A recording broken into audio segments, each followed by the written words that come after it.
Hello everyone, I'm Annie from Annie's Archive on Tumblr and welcome back to another video. In today's video, I wanted to talk about more in depth what worked for me with the hobonichi and what didn't work for me, because I really thought this was going to be like my only book for the year, and I just wanted to yap a bit. And I just wanted to add that I'm really happy with my hobonichi cousin. I think it served its purpose, but there's things in here that didn't work out for me, like this, the weekly setup. I just don't use it. I try to do a week highlights, ignore the lines, and just write about my week and little joys of the week. But for me, it's much more easy to memory keep with the daily pages than do this. I did a good amount of these pages, I think. So I did this much of this week highlights pages, and no, this type of pages do not work for me. Just like the calendar pages, I feel like I will be doing so much more with the calendar, with the hobonichi weeks, because it's much smaller. I think it will be really easy to fill. If I want to fill it with stickers, it will be really easy.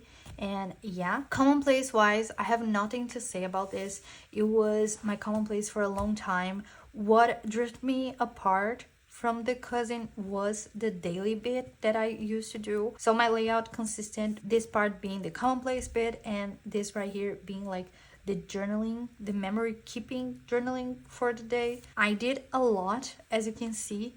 I used the book until the end of April, and I started May doing the planning bits in here and using the day free for my commonplace, and that was something that it didn't work out. And I try a lot of things, but I feel like I started the commonplace with the day free at the wrong time. Maybe I can put it like that, because a lot happened this year and some stuff that made me really mad. I am grieving, and it was really hard the time that I switched books. It was really hard to put my thoughts in my commonplace pages because I was mad with everything else that was happening in my life. So it was a really difficult time, I'm not gonna lie. I do think that the day free served me really well for the planning pages. The best decision that I made was to switch things up and just do here the commonplace bit, like just commonplacing in the cousin. This was so good to me because I wasn't being able to do a lot of things. Half of this year was really difficult.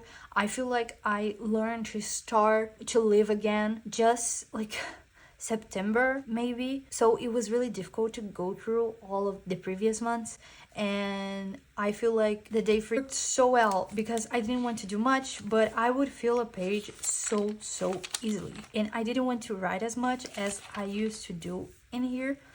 And so it was perfect. I was writing about the sections of my day, so morning, afternoon, and evening in here, and doing the prompts. But as I started to get better, I feel like I use this in a really light way, but it's not better. It's just I learned how to live with this state I was in. I still don't know how to live, but I feel like right now I'm not as bad as I was. I feel like a lot of things that didn't work for me was because I was not okay, and then I was okay. I don't know if you guys can understand that.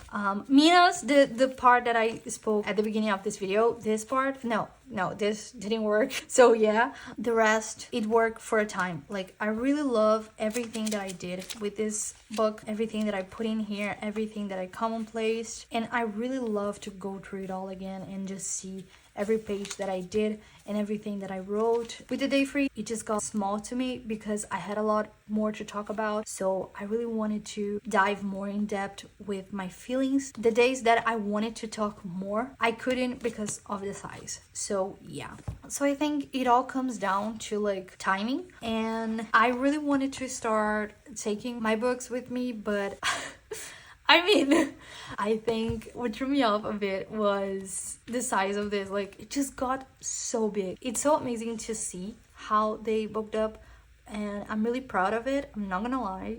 I look at this and I'm like, okay, these journals are so well used. I feel like for this year, everything comes down to timing, and I don't feel regret picking these books. I don't feel regret using them and like pushing myself to use them to like the end of this year. I'm really happy that I finished it, but definitely I'm really excited to use my lineup for next year because I do think that I took every single thing into consideration, and I feel like I'm more open to myself. I used to put a lot of pressure in myself because I needed to complete all the pages, and now I don't feel the need. I'm okay with that. Anyways, I feel like I yapped so much. I'm really sorry. I do hope you guys enjoyed this video, and yeah, I will see you in the next one, and bye.